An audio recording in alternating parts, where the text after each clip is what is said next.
Hello again, welcome back to another video. So, yesterday, West Ham played Wolves in, I'm pretty sure it was like game week 20. I honestly don't keep count of what game week it is.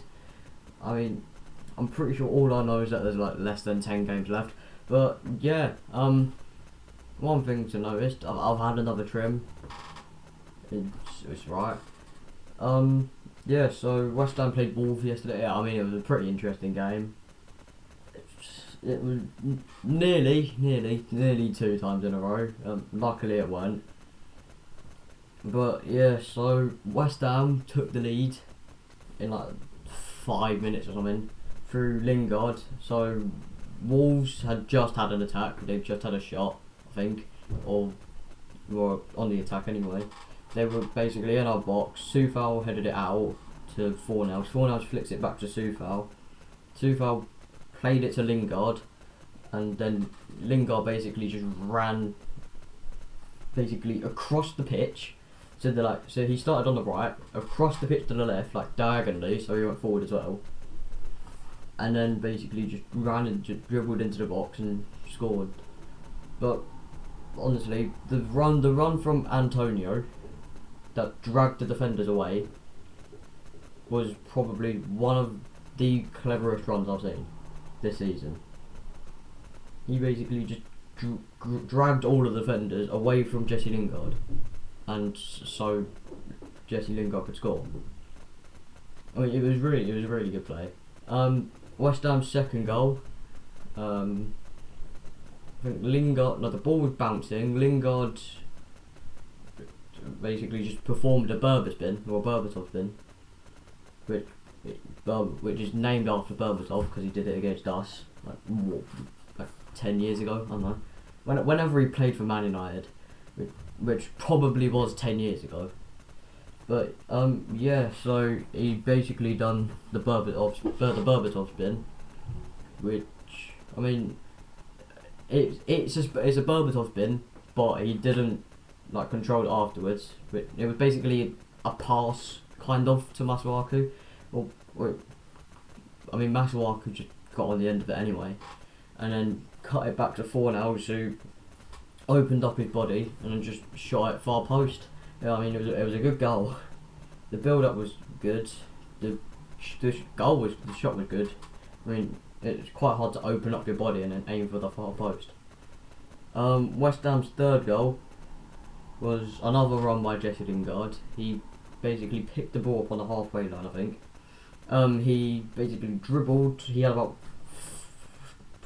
probably like a quarter of Portugal's population surrounding him.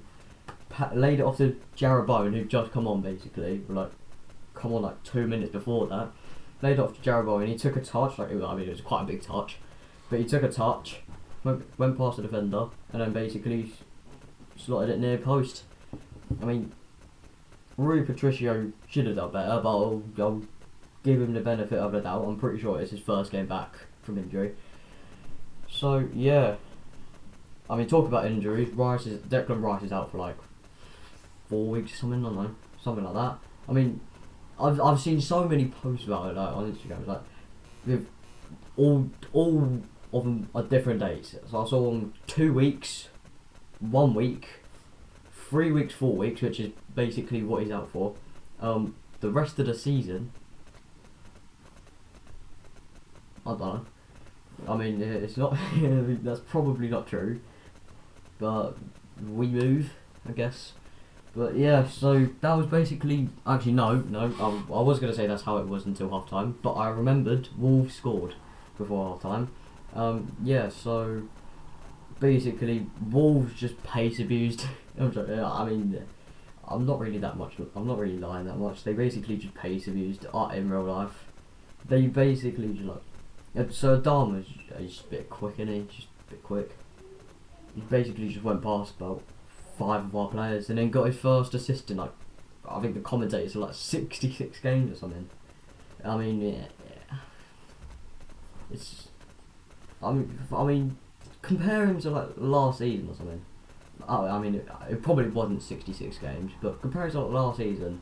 last season he was so, honestly, he was getting goals and assists everywhere. This season he's just like dropped off a bit. I mean, it's quite weird. Like, one assist as a winger in basically like 29 games or something. it's not great. It's not great.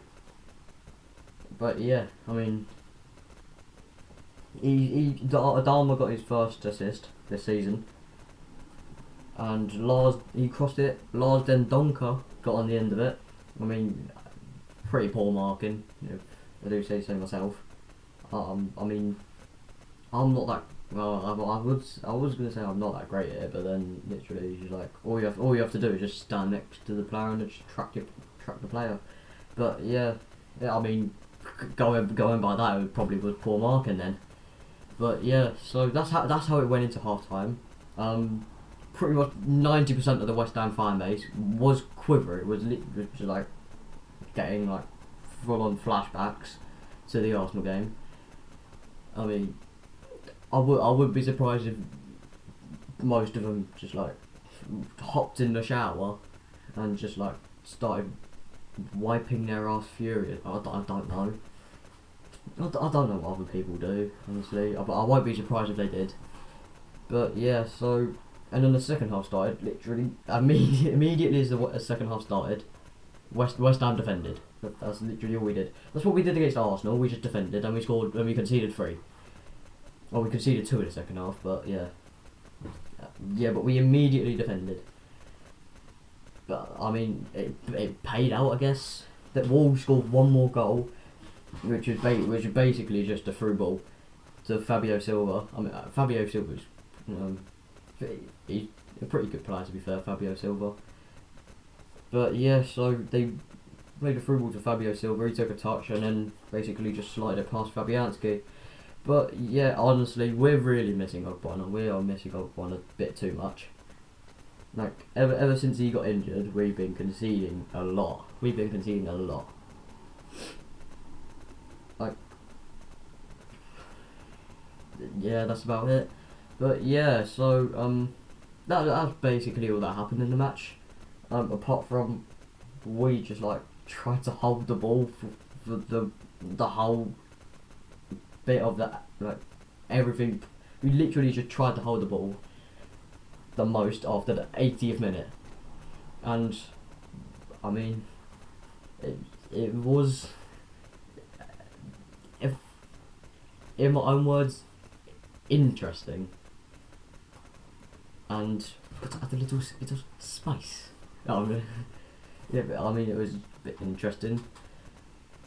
Like, we kept the ball in the corner, kind of. We got 2 throws out of it, and then Wolves just booted it upfield. I mean, Mark Noble, I mean, probably one of the best games he's had for quite a while, to be fair. I mean, it's definitely the best game he's had this season. Because, like, honestly, people will still somehow find their way to say, oh, he was bad, he didn't do anything. Like, he hasn't been performing as well, probably because he was playing as a number 10. But, he got put in his natural position, and he's put in a shift. There you go, that's pretty much one way to word it. But yeah, I mean, he was pretty good. Like, basically just like helped out the defence a lot. Stood in for Declan Rice, who's normally there, and did a pretty good job, so fair play. But yeah, that's pretty much all that happened, I guess. So don't forget to like and subscribe, and I will see you next time.